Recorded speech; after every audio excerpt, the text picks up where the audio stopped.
And I loved when I first met you and learned your story that you had a restaurant, Food Network recognized chef, which is, the hallmark, right? To like Food Network. Oh, it sounds cool. But, and then that you had a back injury that was really debilitating, and given your work with food, wanted to uncover the impact that food had on inflammation and on the impact of pain management. So tell me a little bit about that.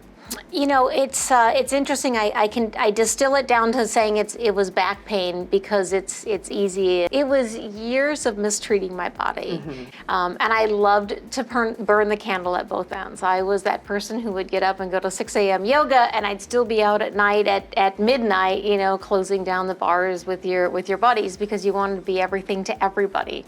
And what I found is I had to put me first, and I never did that before. So learning how to eat a little bit better, learning how to eat what was right for my body to fight inflammation, to fight some of the pain that I was doing with all the hard workouts that I was doing. But making some easy, simple changes is really what got me out of it. And how did you transform that into a business then? Yeah, I really looked at the idea that I had to go through this alone. I would go to doctors and they would just say, you have a pill, you're fine, your numbers look fine, or, just do some more exercise. So what I found is I wanted to help others to figure out how to get through these situations, and there wasn't anybody there for me. So that led me to a path of looking at being a health coach. And so what are, you think, some of the biggest food myths that are out there that women need to let go of and realize, okay, you're kidding yourself?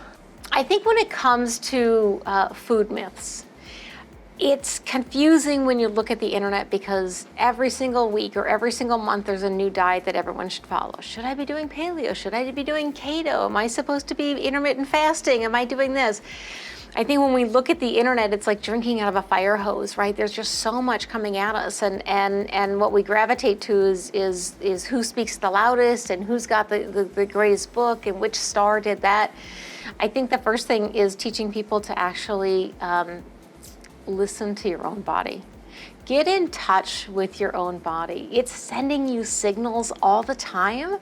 Yes, we know that when we get hungry, the stomach grumbles, but did you know that, if you have dry skin, that's your body telling you something.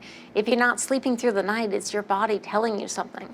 If you're gaining weight, it's your body's protective mechanism of saying something in my world doesn't feel safe. I'm going to hang on to this weight in case I need it later.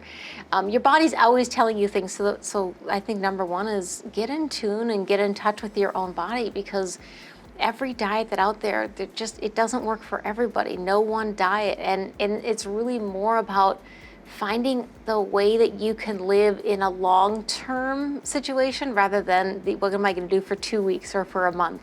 Right. Yeah. Which is often, I'll raise my hand. I've been there, done that. We've all done that, and there are times when I will undertake what somebody might call a cleanse or a detox for 2 weeks to get myself back in line if I feel like I've been a little misaligned, and maybe I live off an 80-20 rule. I think if you're good, if you eat clean, if you take care of yourself 80% of the time, there's a little 20% that we should be able to go out and have some fun with, right? When that 80-20 gets 70-30 and then 60-40, and then next thing you know, it's 50-50, and you're like, well, I'm only about at half the amount of time. There's some times where we have to buckle up and get serious for a couple weeks and reset. Right. Yeah. I think it's fascinating when I work with a client how different they can feel just based on food. It's amazing how certain food can trigger feelings in us. Something I had to learn, and I love coffee. I had a restaurant coffee shop and love coffee. But what I found is if I drink it too often and if I drink too much, it actually makes me really emotional and really sort of tense. And I never noticed that before. I used to be that girl who went to sleep with coffee next to her bed and said, I can sleep on coffee, and then I would zonk out. when you realize you actually take it out of the body and then you clean your body up and you're like, oh, wait a minute, I can feel the difference in when I have too much of it. So in my 80-20 lifestyle, I have a little when I really want it, but it's when I have it too often, too much, then I really can feel some changes in the body, and that's when I get serious again. Wow, okay. Yeah. Good nugget there.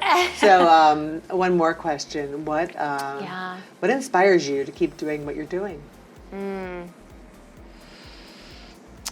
I think what inspires me to keep doing what I'm doing is I absolutely love being able to help others through their own challenges and their own pain and the things that they feel like stop them, and to open up their world and just live happier, freer lives. There's just nothing that gives me more joy, because I went through it, and I still have little moments where I go through it, and I have my own health coach who helps me through it as well too.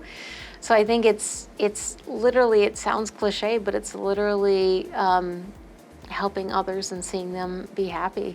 That's what keeps me going. Well, you have such a gift. Thank you for sharing it with the Women's Forum. Yeah. Thank you for sharing your beautiful food and delicious food, and for helping us find ways of incorporating it into our lives.